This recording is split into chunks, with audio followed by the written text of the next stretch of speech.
नमस्कार। दिन भर की हाइलाइट्स जानने के लिए सुनते रहिए सुजस आवाज राजस्थान। सुजस पॉडकास्ट में मेधा से आप सुन रहे हैं प्रदेश के मुख्य समाचार। नजर सबसे पहले आज की हेडलाइंस पर। जोधपुर दिल्ली के बीच नई वंदे भारत एक्सप्रेस से यात्रियों को मिलेगा विश्व स्तरीय यात्रा अनुभव। मुख्यमंत्री भजनलाल शर्मा ने प्रधानमंत्री नरेंद्र मोदी और रेल मंत्रालय का किया आभार व्यक्त। राष्ट्रीय स्तर पर राजस्थान की कला और संस्कृति का परचम, 2 प्रतिभाएं हुई सम्मानित। मुख्यमंत्री ने दी दोनों कलाकारों को बधाई, कहा यह उपलब्धि पूरे राजस्थान का गर्व। और मुख्यमंत्री ने किया प्रवासी राजस्थानी दिवस के लोगो का अनावरण। हैदराबाद में 26 सितंबर को होगा प्रवासी राजस्थानी कनेक्ट मीट का भव्य आयोजन। और अब सुनिए समाचार विस्तार से।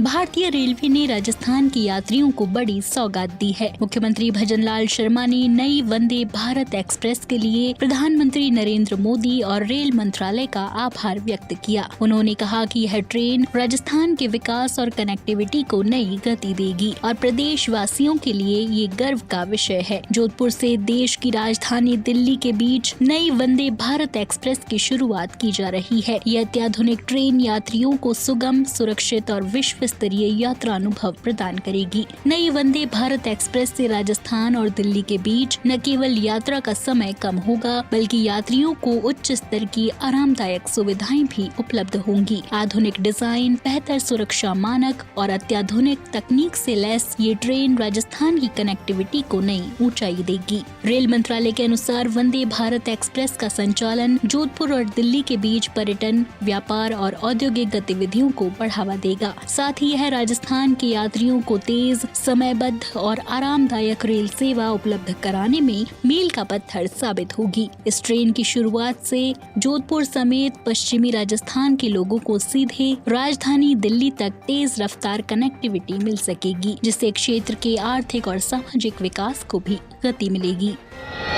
नई दिल्ली में आयोजित समारोह में राष्ट्रपति द्रौपदी मुर्मू ने राजस्थान निवासी 2 प्रतिभा कलाकारों को राष्ट्रीय पुरस्कार से सम्मानित किया। डॉक्टर गिरिराज शर्मा को मूर्ति कला के क्षेत्र में उनके योगदान के लिए, डॉक्टर कनुप्रिया को मिक्स्ड मीडिया कला के क्षेत्र में उत्कृष्ट उपलब्धियों के लिए सम्मान प्रदान किया गया। राजस्थान के मुख्यमंत्री भजनलाल शर्मा ने दोनों कलाकारों को हार्दिक बधाई और शुभकामनाएं दी। उन्होंने कहा कि यह स्वर्णिम उपलब्धि उनके अथक परिश्रम, अद्वितीय प्रतिभा और निरंतर साधना का परिणाम है, जो पूरे प्रदेश के लिए गर्व का विषय है। मुख्यमंत्री ने ये भी कहा कि इस प्रकार की उपलब्धियां न केवल राजस्थान की समृद्ध सांस्कृतिक धरोहर को राष्ट्रीय पटल पर और सशक्त बनाती हैं, बल्कि प्रदेश के नवोदित कलाकारों को भी नई प्रेरणा देती हैं।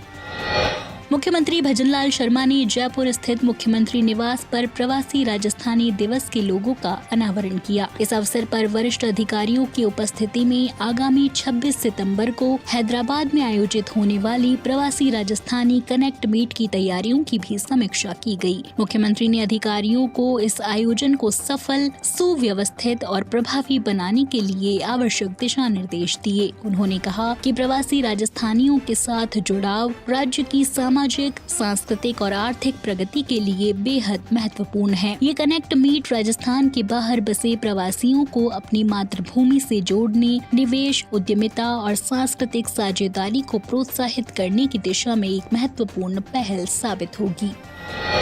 नवरात्रि पर्व पर प्रदेश भर में मां दुर्गा के 9 स्वरूपों की आराधना के साथ ही समाज में सेवा और समर्पण की मिसाल कायम करने वाली नारी शक्ति को विशेष सम्मान दिया जा रहा है। इसी क्रम में राजस्थान के मुख्यमंत्री भजनलाल शर्मा ने नवरात्रि के तीसरे दिन चिकित्सा और स्वास्थ्य सेवाओं में कार्यरत महिलाओं को नव राजस्थान की नव दुर्गा बताते हुए उन्हें श्रद्धा और सम्मान अर्पित किया। मुख्यमंत्री ने कहा कि चिकित्सा और स्वास्थ्य क्षेत्र में कार्यरत महिला सेवा, करुणा और जीवन रक्षा की साकार प्रतीक हैं, जो प्रतिदिन मानवता की प्रहरी बनकर समाज की सेवा कर रही हैं। उन्होंने चिकित्सक, नर्स, पैरामेडिकल स्टाफ और अन्य स्वास्थ्य कर्मियों की निष्ठा और समर्पण को नमन किया। उन्होंने ये भी कहा कि राज्य सरकार महिलाओं के योगदान को सम्मानित करते हुए नव राजस्थान के निर्माण में सशक्त भागीदार बनने के लिए संकल्पित है। नवरात्रि के इस पावन अवसर पर समाज में नारी शक्ति के महत्व को और और अधिक रेखांकित करने का अवसर मिला है।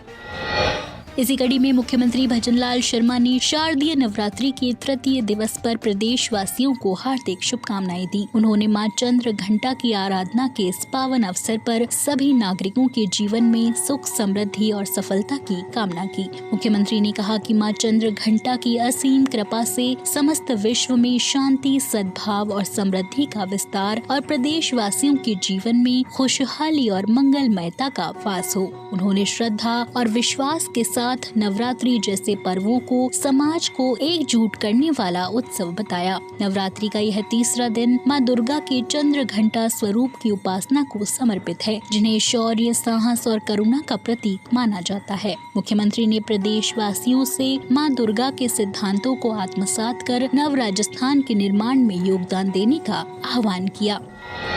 मुख्यमंत्री भजनलाल शर्मा ने कहा कि प्रधानमंत्री नरेंद्र मोदी के आत्मनिर्भर भारत के संकल्प में राजस्थान एविएशन क्षेत्र में अग्रणी भूमिका निभा रहा है। राज्य में पायलट ट्रेनिंग की विश्व स्तरीय सुविधाओं के विस्तार से युवाओं के लिए अत्यंत संभावनाएं खुल रही हैं। अब उन्हें ट्रेनिंग के लिए बाहर जाने की आवश्यकता नहीं होगी। मुख्यमंत्री कल मंगलवार को भीलवाड़ा के हमीरगढ़ में ड्यून्स एविएशन अकेडमी के उद्घाटन अवसर पर आमजन को संबोधित कर रहे थे। उन्होंने बताया कि राज्य सरकार एविएशन सेक्टर को प्रोत्साहन देने के लिए प्रतिबद्ध है और rising Rajasthan global investment summit के तहत इस अकेडमी को भूमि उपलब्ध कराई गई है। उन्होंने कहा कि राजस्थान न केवल अपने युवाओं को पायलट बनाएगा बल्कि दुनिया के लिए भी एविएशन की पाठशाला बनेगा। राज्य सरकार ने इसके लिए राजस्थान नागरिक उड्डयन नीति 2024 लागू की है, जिसका उद्देश्य प्रदेश को देश का एविएशन हब बनाना और रोजगार और निवेश को बढ़ावा देना है। मुख्यमंत्री ने बताया कि कोटा का ग्रीन फील्ड एयरपोर्ट मध्य भारत का गेटवे बनेगा। साथ ही उदयपुर एयरपोर्ट विस्तार, जयपुर एयरपोर्ट पर नया टर्मिनल और किशनगढ़ में फ्लाइंग ट्रेनिंग ऑर्गेनाइजेशन जैसी परियोजनाएं राजस्थान की एविएशन क्षमता को नई ऊंचाइयां दे रही हैं। उन्होंने कहा कि प्रधानमंत्री नरेंद्र मोदी के नेतृत्व में विकसित भारत, विकसित राजस्थान के संकल्प को साकार करने के लिए राज्य सरकार हर क्षेत्र में नए आयाम स्थापित कर रही है।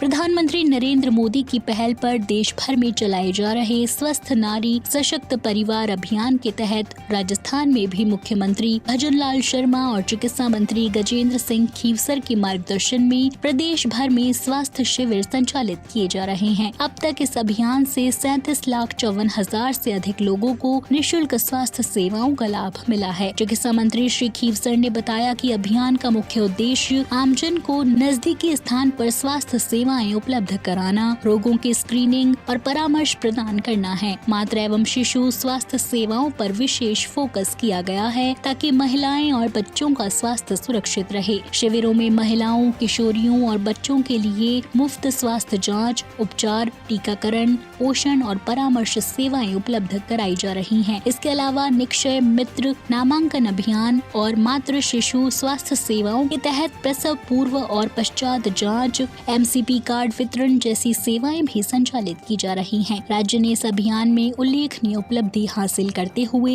देश भर में उत्कृष्ट प्रदर्शन किया है और राजस्थान वासियों को स्वास्थ्य सुविधाओं का सुलभ और व्यापक लाभ दिलाने में महत्वपूर्ण योगदान दिया है।